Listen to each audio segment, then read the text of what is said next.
Buenos días. Good morning and welcome. Bienvenidos a todos. Welcome to everyone. My name is Dr. Lisseth Rojas-Flores. I'm an associate professor in the School of Psychology in the Department of Clinical Psychology. Today, I'm going to be following up on Dr. Martinez's presentation. The title of my paper is Growing Up In-Betweenness, Latino Children in the United States. The Latino population in the U.S. is relatively young. Latino children will make up around 39% of the U.S. children in 2050. Latino children, like their parents, are growing up in those spaces Dr. Martinez refers as in-between space. They often come in between systems of oppression and social exclusion marred by social inequalities due to their ethnic racial identities. As a child psychologist, I'm very interested in the well-being of immigrant children in general and Latino children in particular. In my discipline, we recognize that environments, institutions, family conditions, and resources around children affect their health and their well-being and their ability to reach their potential. We call it social determinants of health. Social determinants of child health are social, economic, and sociopolitical conditions that directly influence a child's overall well-being, including the prevalence and severities of problems. Children are dependent on their caregivers, families, schools, public institutions, and community resources for protection against the effect of structural factors associated with disadvantage and social exclusion. This chart shows how political, socioeconomic, and policies directly shape the environments where children grow, play, and learn, in turn impacting their psychological well-being, physical health, and educational attainment from infancy through adulthood. I study how children and families cope with adversity. In the social sciences, there's a plethora of research indicating that children of immigrants, and in particular Latino children of immigrants, are experiencing significant adversities that are pervasive, found across developmental periods, and can be seen across multiple indicators, not just mental health. Latino children of immigrants experience pervasive adversity and stress, regardless of their status and due to their ethnic racial identities. Children of immigrants are growing up in a unique historical context in the U.S., a time marked by aggressive immigration policies and anti-immigrant rhetoric. Today's anti-immigrant climate, discriminatory policies, and heightened immigration enforcement create and perpetuate unprecedented challenges for this growing young population, resulting in short and long-term negative developmental outcomes that are costly for children's health and ultimately for society. One would think that Latino citizen children, by virtue of their legal status, will be spared of the perverseness of social exclusions relegated to those that are undocumented. Unfortunately, the evidence demonstrates the opposite. Latino citizen children are often targeted by discrimination, and by association with their undocumented parent, they bear the brunt of social exclusion aimed at their parents. Indeed, anti-immigrant conditions are social determinants of health with wide range of negative consequences on child development, including for children that are U.S. citizens. In my research with mixed status families, and those are families that have members with varying different status, we have found that precarious legal status or being undocumented is a determinant of mental health and physical health for the child. We have evidence that children of undocumented parents are often afraid for the well-being of their parents. The fear of parental deportation, we know, hurts the development of children of immigrants and hinder their life achievement. Let me just, for instance, a survey of healthcare providers indicated that since November 2016 elections, There has been an 87% increase in reports of anxiety and fear among children of immigrants associated with the fear of detention and deportation for their parents. The uncertainty, the unpredictability generated by policies supporting hiding immigration enforcement, compounded by all these anti immigrant messages, seem to be related to anticipatory anxiety problems in children. And anticipatory anxiety is a debilitating issue that has been linked with other problems in mental health problems in children and is a costly public health issue. We see the kids in that visiting more the doctor's office, the specialty medical providers, and even emergency departments. And not just that, we see that in school-related problems, including school absenteeism, school refusal, and poor academic achievement. Now, certain adversities, certain experiences are major risk factors for poor health and quality of life. Losing a parent to detention, which is, by the way, another form of incarceration, or to deportation, for instance, it's very detrimental to a child. Through my research and with the help of my students, we have found that Latino children who experience the detention and the deportation of a parent by far fare the worst. My research shows that losing a parent to detention or deportation results in very debilitating, even beyond the anxiety, psychological distress, and trauma symptoms. There is also accumulating evidence that is showing that it's not just the immediate event of losing a parent, but the cumulative adversity that comes from losing the breadwinner, from losing the father, because with that comes losing income in the family, having to move from their homes, having to move schools, and a whole other host of stressful life events in the life of these kids. Many children are losing their parents, their fathers in particular, because 90% of the data that's coming out shows that those deported are Latinos and the majority are males. The challenges, the adversities that I'm talking about that children experience are pervasive also because we find it across all developmental periods of their lives. If you think about the life course, right? That is, children of all ages across all regions of the US, infants and young children, school age children, and adolescents and young adults are affected by anti immigrant climate and the uncertainties of living in between spaces, of growing up in this moment in time. Even babies in the womb are affected. We know this from data that's coming up from mothers who were pregnant during rapes that happened and deliver while they were pregnant and deliver the baby afterwards. There are definitely impacts to the baby.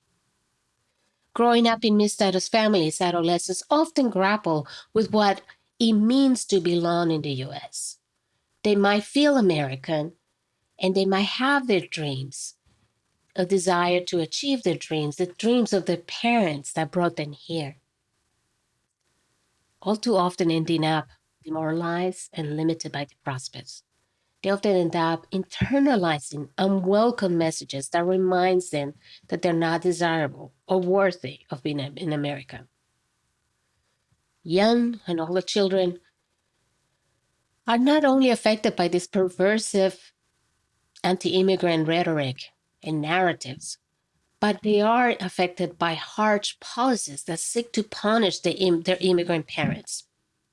The public church, for instance, is a classic example of such a harsh policy, which is having a chilling effect on the health of children, because parents are afraid to seek health services for their kids and insurance. The immigration crisis is definitely a health crisis for children of immigrants and for this country. And with the pandemic has magnified these inequalities, and we cannot lose sight of them amid COVID-19. Because right now, more Latinos are dying or suffering because of COVID in multiple ways. We're also seeing that of the children that are getting infected, By far, the majority of those who are dying are Latino children. Now, this is not a problem of genes. It's a problem of living in between spaces, invisible and unprotected by social policies. The stress of growing up in betweenness that Latino children experience can be seen by the evidence of multiple indicators of adjustment, not just mental health that I have mentioned, like depression, anxiety, and trauma that hinder their flourishment, but we can also see it in academic achievement and in other life domains. Remember, the Latino population is the largest ethnic group in the US. Yet, there is a disproportionate representation in relation to the proportion of the population when it comes to poor academic achievement. Many of our Latino kids are dropping out off and underperforming in school. This is what we call the ethnic racial gap in education, or the opportunity gap. We know that aggressive immigration enforcement practices, particularly detention and deportation of a parent, hampers academic achievement, diminishes the sense of efficacy of a child, and even self-esteem and civic engagement. So how is the church to disrupt these pervasive patterns we find in our society? How can the people of faith make a difference? A prominent researcher, Dr. Umanya Taylor, who studies adolescent ethnic racial identity formation, argues that adolescents who have a greater sense of understanding of who they are do better. In other words, having a greater sense of understanding of who you are with respect to your race and your ethnicity and the role that that plays in your life is very important and can buffer against the effects of discrimination and experiences of social vulnerability. Research shows that a strong ethnic identity promotes adjustment and better outcomes. Adolescents with confident ethnic identities have greater clarity and a sense of commitment regarding their own identity, and this leads to positive growth and change. Young children also notice ethnic differences very early on. And I will venture to say that in these turbulent times, in which our nation experiences a significant racial crisis, our kids are even more attuned to the ethnic differences and backgrounds. We need to start talking about ethnic identity within our midst. The church can be a healthy space a safe space where healthy ethnic identity is fostered, nourished, and treasured. Yes, there are multiple points of entry to address discrimination and social exclusion in our society, to push away and against those in-between spaces, to forge a place worthy of value in our society for our ethnic children, for our Latino children. There's families, there's schools, there's neighborhoods, there's policies. But let's focus on the church. For those living in the margins of society, in those in-between spaces, the church is often the only safe place to counter-narrative the larger story of that society, to humanize the conversation about our identities as Latinos in the US. Within the Latino immigrant churches, that is, I'm going to emphasize, I have to say, in our majority Caucasian churches, there's often a tendency to fall prey to the insidious message of the larger group and to encourage assimilation at the expense of neglecting the Latino heritage. And the pressure to fit in at all costs, it's found even within the church. And I know this phenomenon is complicated, and I don't intend to answer that here. We don't have the time. But I do encourage you to talk to and listen to Dr. Romero Chao, one of our speakers during this missiology series, because he's going to be talking about the Brown Church and the rich history that we have to offer and to provide that builds the ethnic identity from the ground up. I encourage you to attend his talk. But again, in line with Dr. Martinez's talk, I want to remind you or stay focused on our vibrant Latino, often Spanish-speaking churches in the U.S., because I believe the Latino church is well poised to push again against those historical systems and structural sin that fails to recognize the divine imprint in our Latino children growing up in the U.S. In our places of worship, we need to work with children, not just during Sunday schools or Friday afternoons. We must recognize the well-being and health are intrinsically intertwined with the spirituality of the children. We must come together to support our children with transformational change that empowers the children and their parents and their families, not only in the church, but outside the church, in their schools, in the places where they play, in the places where they study, in their neighborhoods. The church must be well informed about policies that impact children and advocate for justice and for just policies on their behalf. Communities of faith have to be savvy about systems of care that are high quality, culturally sensitive, and accessible to families with young children. Churches have to keep up with the pace with developmental science and the rapid knowledge that we have about the importance of early development and the long-lasting impact of what happens during the first 5 years of life. The church also needs to support adolescents too. Solidifying a healthy ethnic racial identity is it's really a core developmental competency for adolescents. We need to create spaces where knowing and embracing their culture, their ethnic racial identity is accepted, is nurtured, and with healthy ethnic identity seen as an act of resistance against every message that says you're no value, you're no good, you're nothing. The church has the power of the collective voice, of the divine presence and prayer and intercession to make this happen. We must empower youth to reclaim their God-given precious identity as people with gifts, with strengths, with a purpose in life. Youth must be encouraged to define their own identity and what it means to belong to this country in this multicentric and this globalized world, and come to it with healthy polycentric identities grounded in biblical truths.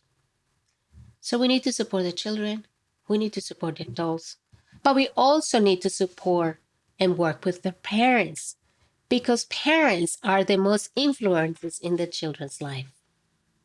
Supporting immigrant parents and reducing stress in their families is extremely important.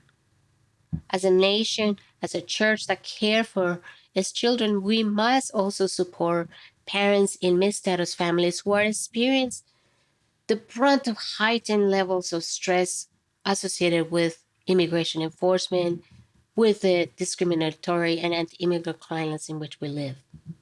Curtailing caregiving strengths can help protect children against the physical and the mental health consequences of chronic and anxiety and stress that comes from growing up in hostile and unwelcome environments.